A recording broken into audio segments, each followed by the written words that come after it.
Hello and welcome to this week's B&Z World Report. I am your host, Angela Ray, where we will discuss global topics and events from around the world. We are live on location at North Carolina Central University for their week of welcome, and in just a few minutes, I'm going to be speaking to the first year students about financial indebtedness. But first, let's get to this week's first story. It comes to us from allhiphop.com, and I would just like to say happy birthday to hip hop. Yes, it was 36 years ago, almost to the day, August 11th, 1973, that Clive Campbell, aka DJ Kool Herc, gathered with a few students in a small rec room in the Bronx. He and his younger sister were gathering to throw an end of summer party, and of course, he began tapping into his Jamaican roots and separating the sounds, the percussion sounds, and all of the different sounds of the beat of the music. And of course, that's where hip-hop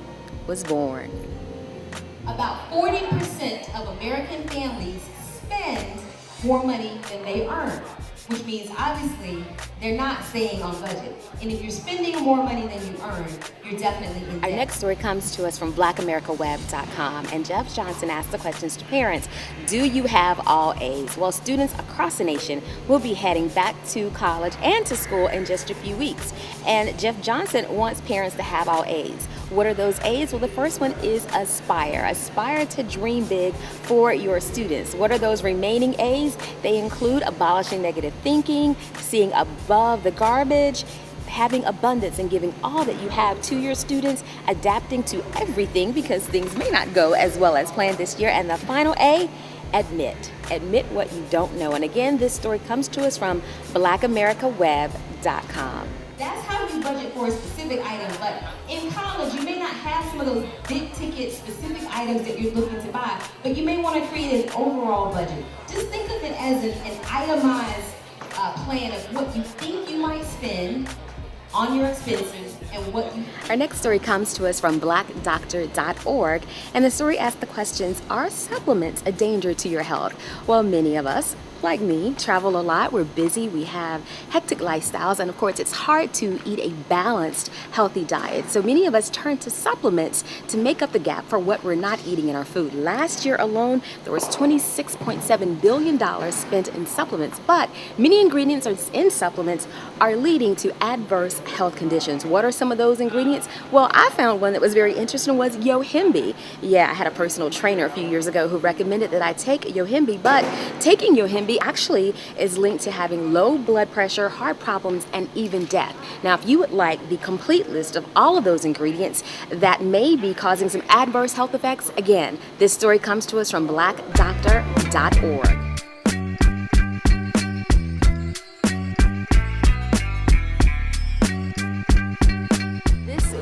Team B&Z World Report is being done by yours truly. I am on the campus of North Carolina Central University, and we're going to be talking to Mr.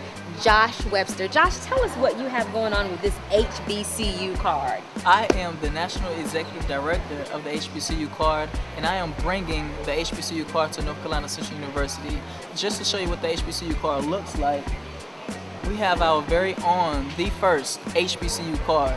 And what this card does, it gives the opportunity for students and parents to be able to text money from one card holder to another card holder without worrying about credit card issues, without worrying about debt, without worrying about overdraft fees. You will be able to text money from one card to another card, as well as you'll be able to have the opportunity to text money. Text. Wow, technology has come a long way. And every time you swipe this card, you will get a text message on your phone stating that you just spent $5.38 at Walmart, and your remaining balance is $100.26. You will know in everywhere you spent the money at, where you spent it at, how much is remaining, and how much is left on your card.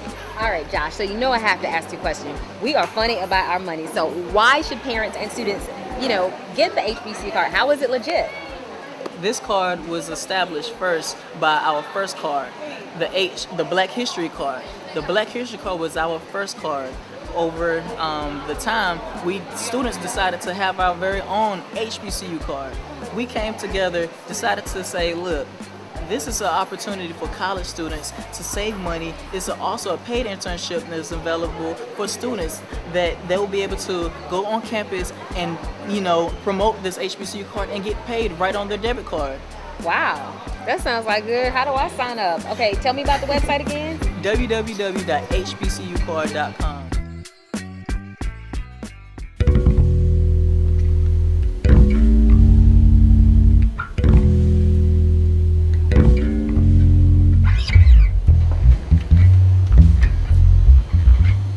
And our last story for this week's B&Z World Report comes from our very own Mr. Christopher Play Martin, who has produced an up-close and personal free documentary that poses the question, can hip-hop go to school? Well, we reported earlier during the report that hip-hop celebrates its 36th birthday this month, and Mr. Martin has interviewed everybody and anybody in the hip-hop industry. Well, who do they include? I'm going to go to my iPad and read. Well, they include DJ Pete Rock, Moni Love, Curtis Blow, Salt and Pepper, Chuck D, Big Daddy Kane, and the list goes on and on. For more information about the documentary, please stay tuned to the Brand News website. And that's it for this week's B&Z World Report. For more news with less of our views, please be sure to visit our website at brandnews.com and make it a great week. Now, Chris, can I keep this iPad?